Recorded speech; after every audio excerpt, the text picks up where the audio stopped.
You may be seated. I am very excited for tonight. Now, I'm excited to be here, but I'm really here for tonight. So I want to see you there. So if you hadn't gotten your tickets, be there tonight because I will really share more tonight on missions and what God is doing and how He's really spoken to our church. We're a church about your size. We have 14 churches now internationally. 11 in Honduras and 3 in Cairo, and we're believing for many more this year. And it's amazing when God lights a fire in your heart for the nations, what a church of any size can do. So tonight I'll be sharing how we got to that place and how the Lord really pushed us forward. And so you may say, well, I'm a missions giver. I don't need a banquet to give. I understand that. But I believe tonight, if you come, not only will you have some good Italian food, we love Maggiano's, you'll have some good fellowship, but I really want to impart to you what the Lord has spoken to our church and to our hearts and the vision for the nations. You have a reputation as an international church. Through the Hickeys and then what the Bowlings continue on. I know Marilyn is in Egypt today. I'm excited for her. Next Sunday night, I leave with my team to go to Pakistan. I know we have some Pakistanis here. We'll be preaching to about 500,000 in Faisalabad, and I'm looking forward to that. Your dear Marilyn Hickey trained me in this, and now I realize she trained me really to be a full-time fundraiser. That's what it's all. It takes a lot of money. And tonight, that's what we'll be talking about. In the kingdom, God has put resources into your hand. We are the most blessed nation. I mean, I travel all over the world all the time. I'm always happy to be back home. And I don't care what you may say, well, our nation's this or that. It's a blessed nation. I mean, we are highly favored. The hand of God is on this nation, and we are a blessed people. And so tonight we're going to talk about how we're going to take a portion of what we have and share it with the nations. So I'm going to talk about this ear for a moment. The Lord gave me a revelation of the ear because I really like to hear the voice of God. And I wrote a book entitled Inner Hearing. It's how to hear, trust, and obey God's voice. And Marilyn Hickey is the foreword on it, and I appreciate her input into this book. But this book talks about the 3 levels of spiritual hearing. And this morning I'm going to talk about the first level, which is the outer ear hearing. Outer ear, when you say, oh, look at his ear, you're not really looking at the main part of the ear. If you're looking at someone's ear, you're seeing the outer ear. The main part of the ear is in here, the inner ear. How many of you ever had some equilibrium problems? Yeah, that's when your inner ear gets messed up. But this is if this part gets injured, you're not going to hear. The middle ear is where the eardrum is. So there's different phases of hearing. And in the supernatural, the Lord showed me the same way in our spiritual hearing. We start when we come into contact with Jesus, we hear the gospel of Christ with the outer ear hearing. We can hear sermons, we can hear teachings, we can hear podcasts, and we can grow in that. But then as we mature, we move into the middle ear hearing, where we can then begin to teach people. We can then begin to interpret dreams. We can then begin to hear clearly from God and walk in obedience. And then moving into this inner ear hearing, I mean, that's a powerful level of hearing that you immediately obey because you know His voice so well. There's no mistaking. You know His voice. Now, some of you are old enough like me to remember landlines. Okay, when I talk about it, my kids are like, what's a landline? I was like, well, we didn't have the cell phones that we got to run around with wherever. So we had to bring some dimes with us for payphones or find a landline. But when I would call people, I would usually identify myself, hi, this is John Bates, because there's no alerting them on the other end. And when I called someone, if I didn't alert them to who I was, then they're trying to figure out who I am as I'm talking. And I remember when people would call me, usually they'd say, hi, this is Jeff, or hi, this is Mary. I'm like, okay, now we can talk. If they just started talking, I'm thinking, who is this? Who is this? I kind of know this voice, but there were some people in my life who never had to identify themselves on the phone. My mom, for instance, my dad, my siblings, my grandparents, my very closest friends would not identify themselves. They would just start talking. Why? Because I knew their voice. And when you spend more time with someone, you know their voice more. And so the secret to learning his voice is spending time with him and being quiet and listening to him, listening to his voice, to what he's saying, because I guarantee he always has something to say. So tell your neighbor, he always has something to say. Always has something to say. To get started with, I need $50. It can come in 5s, 1s, 10s, but I'm going to do something with it. So $50, you can just bring it up here. Because I heard something from the Lord. And so I want to obey, and it has to do with some money. You got 50? Look at you. Okay, you're my new best friend. Okay, so here's $50 right here. This morning, when I went to shake hands, I saw this person immediately, and the Lord said, you're going to do something for them. And then they were standing up here as one of the host homes. It's Jeff. So, Jeff, I want you to come up here. I think that was your name. Maybe it's not Jeff. The guy in the green. What's your name? Yeah. Mike. Okay, sorry. Come on up here, Mike. The Lord had a word for you that you got it together. You love God. But sometimes there's just extra blessings He has for you just because. You're a giver. You're generous. There are some things you want to do. There are some things you have goals financially that you want to save. And it seems that a lot of times when you save, you end up giving away. Is that right? Is that right? Is he a giver? Okay, she's nodding. I assume that's your wife. She's nodding. Yeah, he gives our stuff away. But people who give also receive. They just receive $50 on a Sunday morning because God takes care of them. So as you continue to give, you're a conduit for the Lord to trust to flow through. Keep giving. Keep giving. And thank you for giving this morning. You understand giving, obviously. Okay, this morning, we're getting close to Halloween. Yeah, we don't get excited about Halloween. Now, how many of you remember, I don't know if this was a Texas thing, but when I was a little kid, churches celebrated Halloween. Did that happen around here at all? It was kind of crazy. We would have little haunted houses and little fall festival. It would kind of all merge together. And it was really, now I look back, I'm thinking, what were we thinking? Because that's a spirit of fear. Halloween is coming up in 11 days. And so I'm going to talk about a little bit about darkness. Can you see in the dark? Because in the next few days, you're going to see people in costumes. You're going to see more and more spider webs and scary things and haunted houses popping up. And so I'm going to talk a little bit about, can you see in the dark? And we're talking about the outer ear hearing right now. Because one of the fallacies that I write about in this book, and this is the only book I brought today. I brought CDs too, and I'm going to give the CDs away. If you want a CD, go back and get it. The books are $15. I think you'll enjoy them, and it'll take you through the 3 steps of hearing. But this morning, we're going to look at outer ear hearing, how we start hearing God's voice.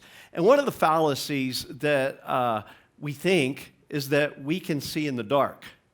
Now, I travel a lot, and I'm in hotels a lot, and I've learned to leave the bathroom light on and crack the door because I've run into walls too much. I've stumped my toes too many times because I think I can see in the dark when I wake up and have to move around the room or go to the restroom in the middle of the night. That's a pain, isn't it? You wake up real fast when you stump your toe or when you run into a wall. This first quote is from Terry Pratchett. It says, light thinks it travels faster than anything, but it is wrong. No matter how fast light travels, it finds the darkness has always got there first and is waiting for it. So darkness is always going to be around us. When I was a little boy, I was probably about 7. We moved to a new house. My parents were pastors, and they had pastored a really small church when I was little, so we only had 2 bedrooms, and I had to share with my siblings. When they moved to a larger church, I got my own bedroom, and you would think that was exciting, but it was a big house, and it was upstairs, and there was this big oak tree that at night when the moon and the light would shine in, it would do weird things on the wall, and I didn't like that. So I became convinced that there was a monster living under my bed. Anybody else ever think that? There was something breathing, living under my bed. So my mom would have to walk me to my bed every night and say a prayer. That was fine. But she knew I was nervous. And so she was trying to help me. She goes, John, there's nothing under your bed. Nothing. So she made sure and cleared all shoes, toys. There was nothing under my bed. So no long bedspread. So I could always see under the bed. But I thought it was this morphing monster, that it could just appear out of nowhere.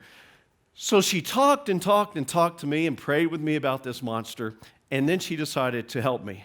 She said, okay, we're gonna get you past this fear, and so what we're gonna do is get you to the place where you can turn your own light off at night and walk to your bed and get in bed and realize the monster's not gonna get you. I was not excited about this plan. Be very honest with you. So she started by standing at the door, praying with me at the door with the light on. I would walk to the bed and get in the bed, then she'd turn the light off. We started that. Then she told me, practice in the daytime of turning your light off and getting in your bed. I was like, okay. So my bedroom was over the kitchen, and I decided to practice one day. So I knew where the light switch was, and I got back in the hall, and I thought, if I run and hit the light switch, I only have to hit the ground about 3 times before I get in bed, and that thing could not grab me. Our minds are big, aren't they? Our imaginations. So I got really good at that. I practiced and practiced. My mom came upstairs because she's cooking in the kitchen. She's like, what are you doing? I'm getting ready, Mom, for when you make me turn the light out.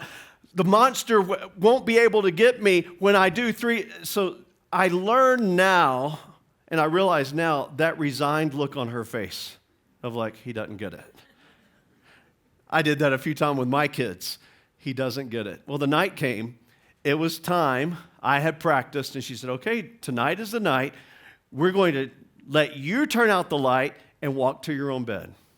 Okay. I'd never practiced in the dark. I'd only practiced in the daytime. So once I'm standing there with my mom, and I said, Mom, you need to get out of the way because I got to run in there. So she got out of the way. I got back in the hall, and I took off running, hit it. When the light went out, I'm not sure my feet even hit the floor. There was something that took over that moved me because I was realizing, wow, it's dark, and I can't see like I did before. In your spiritual life, you're going to go through seasons of darkness, that you must be able to hear the voice of God and know what He's saying and what His voice sounds like because you can't see your way. And it's interesting because right now, some of you that everything's clear. 2 weeks from now, things could be murky. Some of you who are in darkness right now with a family situation or a financial situation, God could come in and turn it around, and 3 weeks from now, you're like, oh, it all makes sense. We go through seasons of seeing and understanding and then into darkness. That's why we need to know God's voice. 2 Corinthians 4:16 through 18 says, don't lose heart. Though outwardly we are wasting away, yet inwardly we are being renewed day by day. Aren't you glad for the renewal of Jesus? For our light and momentary troubles are achieving for us an eternal glory that far outweighs everything we're facing. So we fix our eyes on what is seen, but not on what is seen, but on what is unseen. Since what is seen is temporary, but what is unseen is eternal. So as I'm preparing for Pakistan and preaching to 500,000 people, I'm finding is expensive. You got to raise the money. And so one of my chief cheerleaders is your sweet Marilyn Hickey. And so she's asking me daily, how's the money coming? How's the money coming? So last night, how's the money coming? Only 61,000 more in 9 days. And she put, it's coming in. I'm drinking coffee. She's so relaxed with it. It's like it's coming in. And that helps me see the unseen. It's good to be around people who've already been there and done that. It's good to have people in your life who walk by faith and not by sight. So when you get a bad report, they don't fall apart with you. They're like, hey, this is going to work out. You're going to be okay. So tell your neighbor right now, you're going to be okay. You may not even know what they're going through, but you're going to be okay. So we fix our eyes on what is seen, and we're going to get confused. When you focus on what is seen, you're going to get confused. Several years ago, my wife and I were on a Mediterranean cruise. The church gave it to us. We were so excited. This was the mid-90s. We were somewhere in the south of France. We got on an elevator, and there were two couples on the elevator with us. They were Italian. So Italians are very animated, using their hands. They were probably in their 80s. And when they laughed, 2 out of 4 faces moved. Now, my wife and I were looking. The women, their faces were very smooth, and when they laughed, they did ha ha ha ha ha ha ha ha ha ha. Now, their husbands, they had these deep, because they've been in the sun, these deep crevices and wrinkles all over the face. The women, nothing. So they all start laughing and moving their hands, and me and my wife were looking at each other like, what is going on? We'd never heard of Botox. Thankfully, doctors have gotten better at how to disperse Botox so it doesn't freeze the face. So I'm freaking out at these women, and I'm looking at their hands and their necks. I was like, okay, there are wrinkles. What is causing this thing on their face? So I couldn't trust what was seen. There was some unseen Botox going on beneath the surface. There's always something beyond what you can see. We must hear and depend upon the voice of God. When we look at 1 Corinthians 12, 13, and 14, I like these. These are 3 of my favorite chapters. I call them the love sandwich. First of all, 1 Corinthians 12 is a description of the 9 spiritual gifts of the church. 1 Corinthians 14 is about the proper exercising of the gifts of the Spirit in the church. Just like this morning, your pastor gave some words to you and to the body of worship, the worship team. Those are wonderful things and gifts to the church. And then chapter 13 is the meat of the sandwich. It's love. You know, if you try to practice and operate in spiritual gifts without love, and I've seen it, it's a sloppy Joe, not a sandwich. It's a mess. I love 1 Corinthians 12, 13, and 14. 1 Corinthians 13, 12 says, "For now we only see a reflection as in a mirror. Then we shall see face to face. For now I know in part, then shall I know fully, even as I am fully known."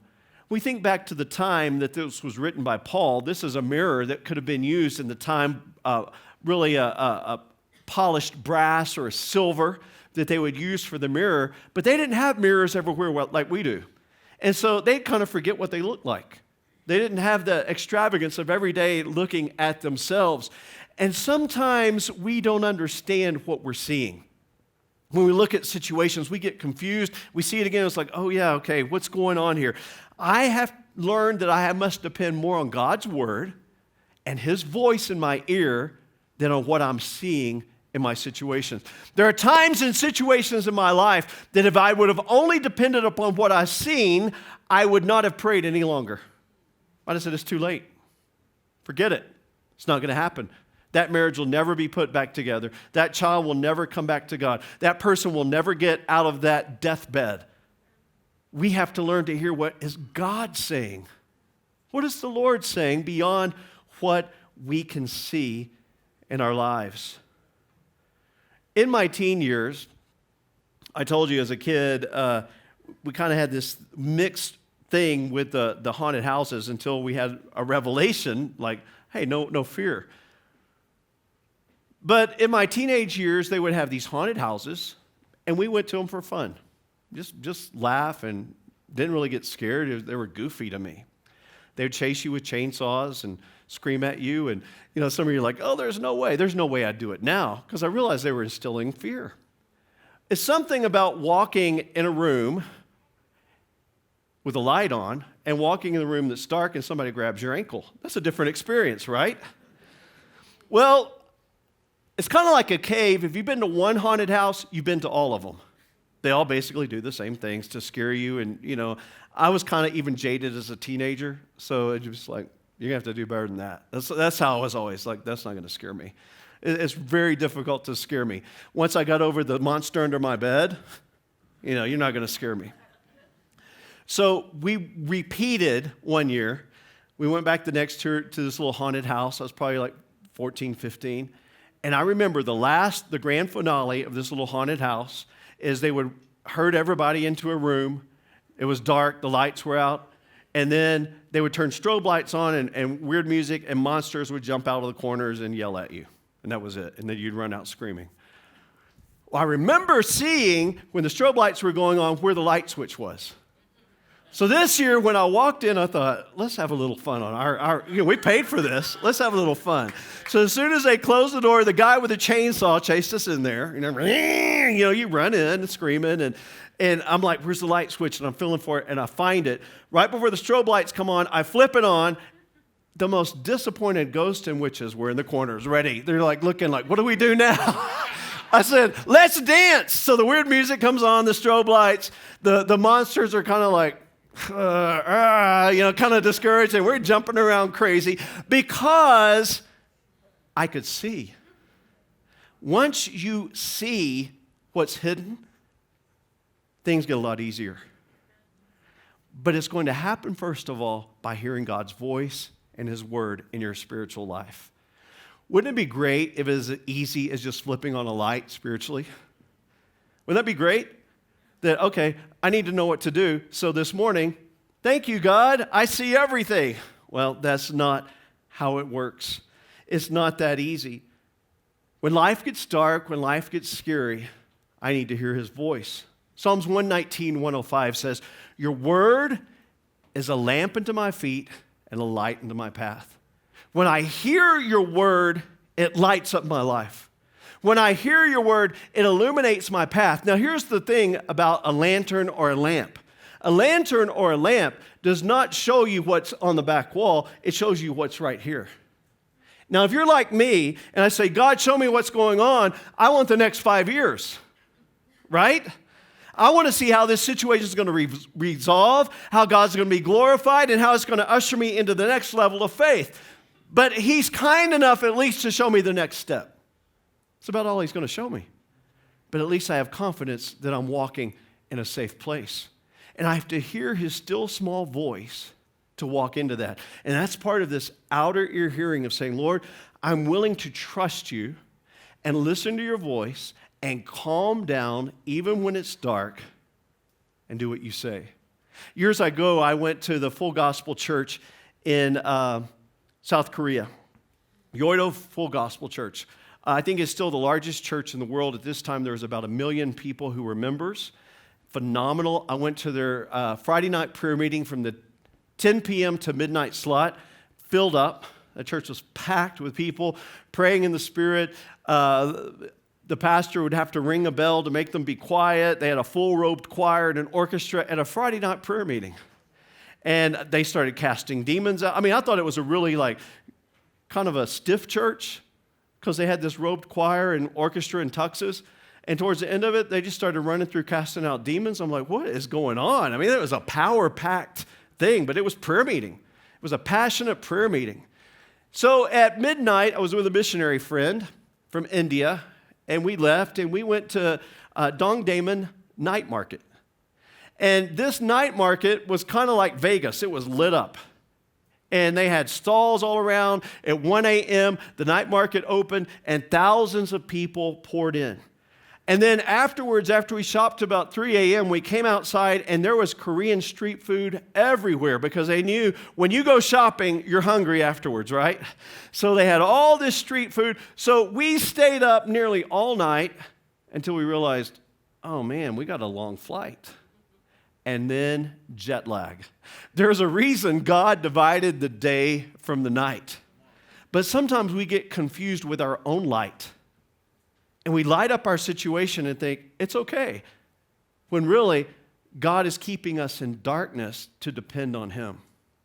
So because I was going off artificial light for several hours when I should have been sleeping, I think it was the worst jet lag experience I ever had. And I've learned a thing or two about going through dark times. That if I try to light up my own life by forcing myself to get out there and be happy, and it doesn't work. I need to get down in prayer. Many times it's time for fasting, and I need to plug into the Word, and I need to open up my ears to hear what God is saying.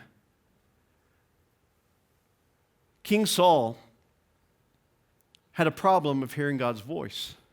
It was a common theme throughout his life. And the way they heard in the Old Testament was through the prophets. But he didn't like what Samuel would tell him. Now, here's a little nugget of truth. You're not going to like everything God tells you. In fact, some things God tells you are going to make you unhappy and frustrated. How many of you have ever been upset with things God has told you? I could raise both hands and both feet. Because it doesn't always line up with my plan, my agenda, my goal, my reason for being. It doesn't always add up. But God's ways are higher than our ways. His ways are good. But King Saul always had a higher, loftier plan. And towards the very end of his life, when Samuel died, and he was no longer the oracle of God speaking the word to Saul, Saul went to a witch, the witch of Endor, and said, please summon the prophet back. Now, I'm not going to get on the theology of what happened in this scenario, but it ended up costing him his life. Because his whole life he had refused to hear from God, and in the end he tried to hear in his own way. You can't force it. You got to listen. You got to listen. And you got to know. Right now, one of the fastest growing religions in the United States of America is witchcraft. Because there is a hole in the heart of America saying, show us spirituality. And if we, the church, don't step in and teach people how to hear God's voice, then witches will say, hey, here's how you hear. But people are going to be hearing the wrong thing. We need the still small voice of God. I like these scriptures in Isaiah chapter 50, verse 10 and 11. It says, who among you fears, let's read this aloud together. Who among you fears the Lord and obeys the word of his servant? Let the one who walks in the dark, who has no light, trust in the name of the Lord and rely on their God. So let's stop right there before we go forward. Who among you obeys the Lord, loves the Lord, listens to his servants? Those who walk in the dark, and you may say, hey, people are walking in the dark. That's sad. Let the ones who walk in the dark, who have no light, trust in the name of the Lord. I'm going to tell you, if you're not in the dark right now, you're headed for the dark. And then you'll see the light again, and then you're headed for the dark. Because in those dark times, we're being tested on how much we've learned of who God is and how much we know his voice. Because those are the times he really speaks to us. Those are the times we truly need to know God's voice and hear his voice when it's dark and it doesn't make sense and we can't see how it's going to turn out. Let's go on and read verse 11. But now, all you who light fires and provide yourselves with flaming torches, go, walk in the light of your fires and of the torches you have set ablaze. This is what you shall receive from my hand. You will lie down in torment. So, okay, what is this? Here's the way we light our own torches. We get into a season of darkness, a family problem, a financial dilemma, something with our future, something with our job goes off, with our children, they're astray, and we don't know how to handle it. We need, in our darkness, to go to the Lord and trust in him. Go to his word, listen to him. I've learned in the times of darkness that I go through, it doesn't do me a lot of good to tell God everything that's wrong. He already knows. I've learned that praying in the Spirit is good, and then being quiet and listening to his voice, opening up the Word, studying the Word. Here is what is not profitable for me. Lighting my own torches. How do you do that? Start calling everybody I think can give me a word. Everybody I think that might agree with me that I'm right in my situation. Or, what do you think here? And run into this person. What do you think? You can get all kind of opinions, and you can get someone to agree with your crazy thinking. You know, I've had people come to me and say, Pastor, this isn't working, so here's what I'm going to do. I'm like, why would you do that?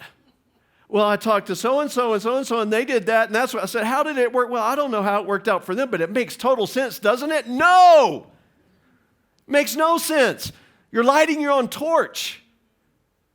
You're leading your own way. You're fixing your own problem. When God is saying, when you're in the dark, turn to me. I will speak to you, and I will light your path. Amen. I will lead you, and I will guide you. Man, we need to hear God's voice in the times of darkness. So let me ask you the first question. Can you see in the dark? No, you're not a cat. You're not a nocturnal animal. Even spiritually, God has created us that we cannot see in the dark. We need to depend on Him.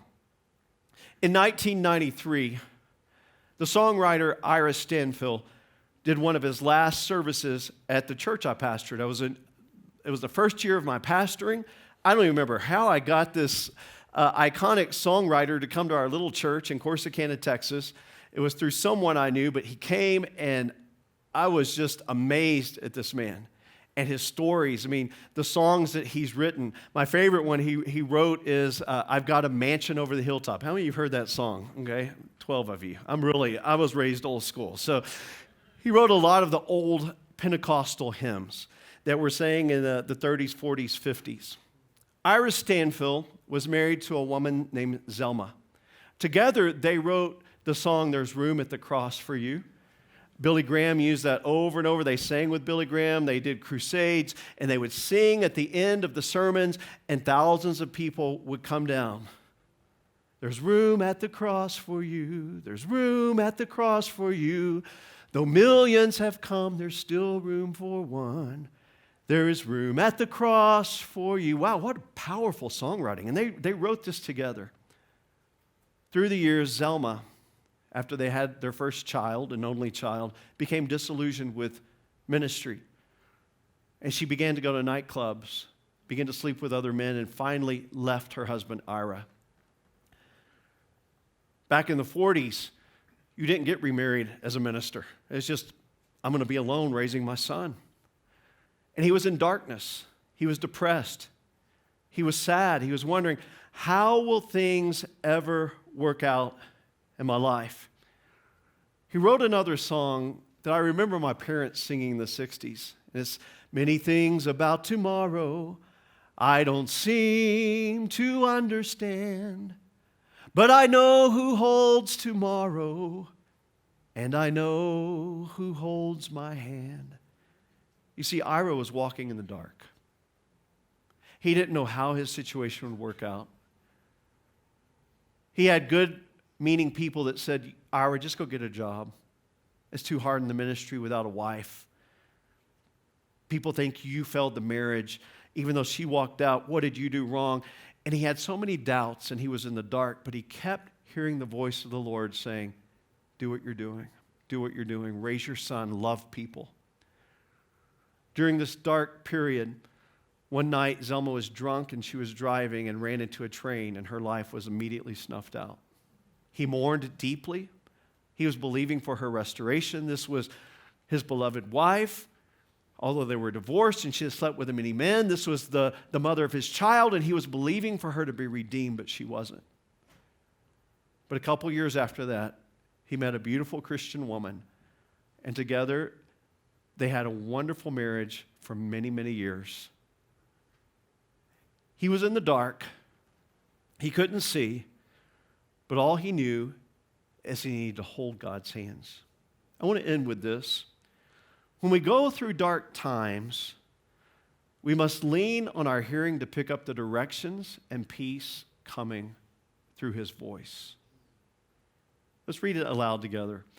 When we go through dark times, We must lean on our hearing to pick up the directions and peace coming through his voice. You are a church that has been taught to hear the voice of God, but some of you today, I'm sure in a crowd this size and in our next service say, I don't know what God's voice sounds like. I pray and I hear nothing. I want us to stand to our feet right now. We're going to practice this. This is how I started out learning the voice of God on my own. I would go on walks every day and listening for God's voice, just anything. And sometimes it would just come one word at a time. But I started learning his voice. Started listening to him. And it was on those private walks that God would speak to me no other time. And then it was a Sunday morning, I was preaching in this season where I'm trying to learn God's voice.